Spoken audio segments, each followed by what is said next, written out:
इथपर्यंत गेलात तुम्ही. विकले जातायत काय, एबी फॉर्म गिळतायत काय. त्या सोलापूरला एखादा खून झाला आमच्या माणसाचा, आमच्या विद्यार्थी सेनेचा, तो तिथला शहर अध्यक्ष होता, त्याचा खून केला फॉर्म मागे घेण्यासाठी म्हणून. इथपर्यंत सरकार चाललंय. पोलीस हताश, कोर्टाकडे तर बघायलाच नको. हे कोणतं राज्य आहे. बिनधास्त सगळ्या गोष्टी सुरू आहेत. मला ती, म्हणून मी मगाशी म्हटलं ना, मला ती माणसं आणायची होती. ती त्या प्रचारामध्ये बिचारे गुंतलेत, त्याच्यामुळे मला इथे त्यांना बोलवता नाही आलं. 5-5 हजाराला मतं विकतायत.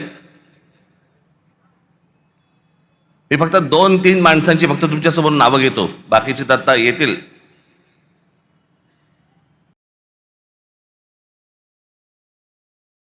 शैलेश धात्रक,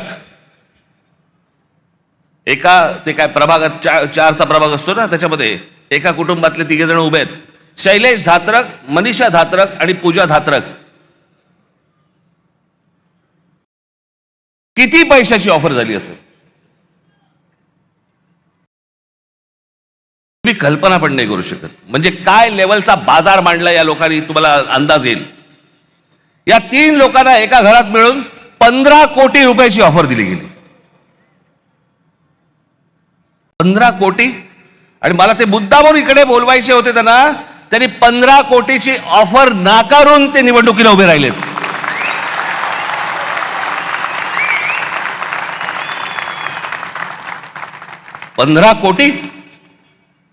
पंधरा कोटी रुपयाची ऑफर नाकारणारे कुठे आणि 5-5 हजार रुपयामध्ये मत विकणारे कुठे.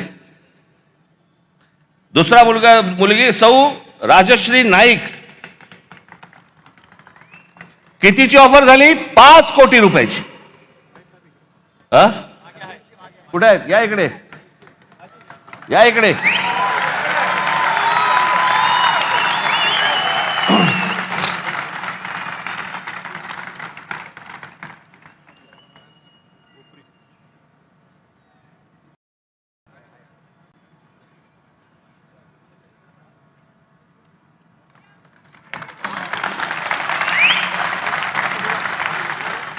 पाच कोटीची ऑफर झालेली गोष्ट नाकारणारी आहे.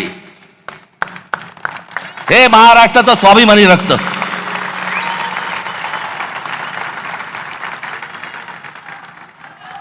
बसा ताई.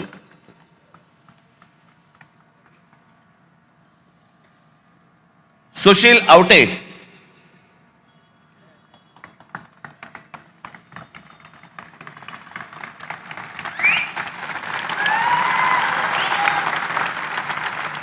एक कोटी रुपयाची ऑफर झाली, नाकारले. अजून बरेच जण आहेत.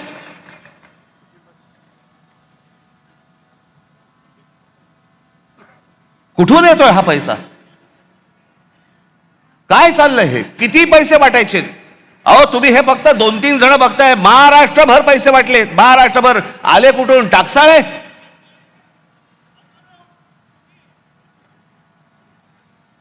कोणाला 5 कोटी, कोणाला 10 कोटी, कोणाला 15 कोटी, कोणाला 1 कोटी, 2 कोटी. काय बघायलाच नको. ही कोणती महाराष्ट्रातील निवडणूक आहे? अहो इतकी वर्ष ह्या निवडणुका आम्ही बघतोय, अशी निवडणूक नाही पाहिली.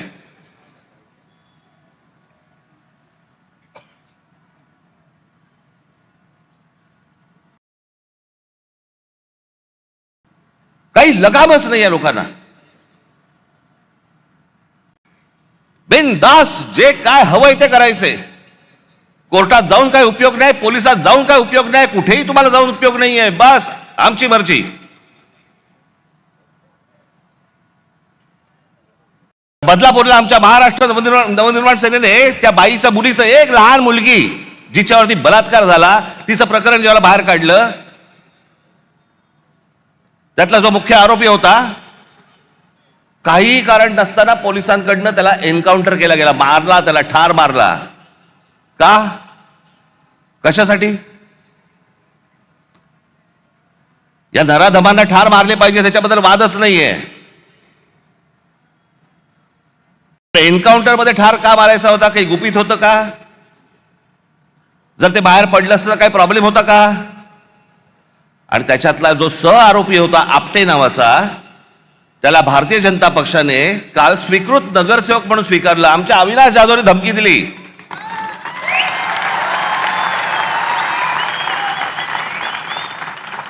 की बदलापूरमध्ये आम्ही मोर्चा काढतो म्हटल्यानंतर त्या स्वतःहून माणसाने त्याचा राजीनामा दिला की नको मला स्वीकृत. हिंमत कशी होते यांची द्यायची?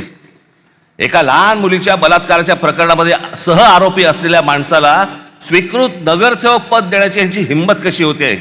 याचं कारण तुम्हाला गृहीत धरलेलं आहे. कोण तुम्ही? कोण आहात तुम्ही? आलात की 5-5 हजार रुपये तोंडावर फेकू आणि तुम्हाला विकत घेऊ. ही आली कुठून हिंमत?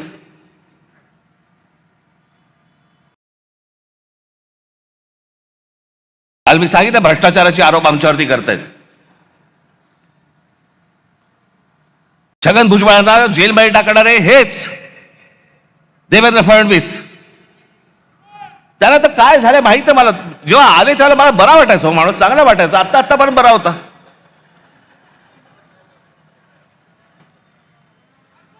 काल मी जो बोललो ती रसमलाई आली होती, तो सांगतोय की मुंबईचा आणि महाराष्ट्राचा काही संबंध नाहीये. हे स्वतः सांगतोय आणि फडणवीस म्हणतात नाही तो असं काही बोललाच नाही, त्याचा तो अर्थच होत नाही म्हणे. मला असं वाटायचं की फडणवीसांना इंग्रजी कळतं. पण कसं आहे, खोटं बोलत राहायचं. त्याला वाटतं याच्यातनं लोकांना वाटेल की बाबा नाही खोट्याचं खरं करता येतं. नाही होणार. आता मला आत्ताच सकाळी कोणीतरी त्याची एक क्लिप पाठवली. लावर येतोय.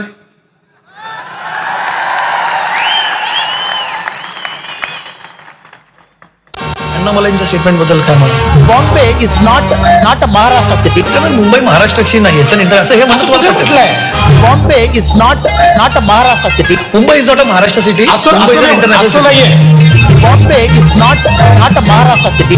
त्यांनी म्हटलं मुंबई हे आंतरराष्ट्रीय, आणि ते खरंच आहे, आंतरराष्ट्रीय शहर आहे. त्यात काय वाईट आहे? Bombay is not a Maharashtra city. आंतरराष्ट्रीय शहर आहे. महाराष्ट्राचं नाही असं असं बिलकुल नाही म्हटलं.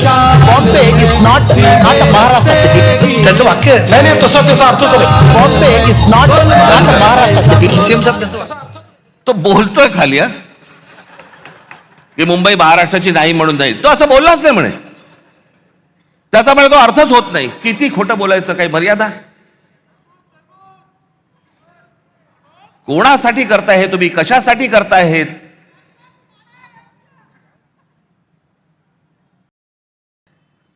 पण मी काल म्हटलं ना, हे फक्त हातावर बसलेले ससाणे होतो. जाऊन फक्त पक्षी मारून आणणे. पक्षी, ससाणा हा फक्त पक्षी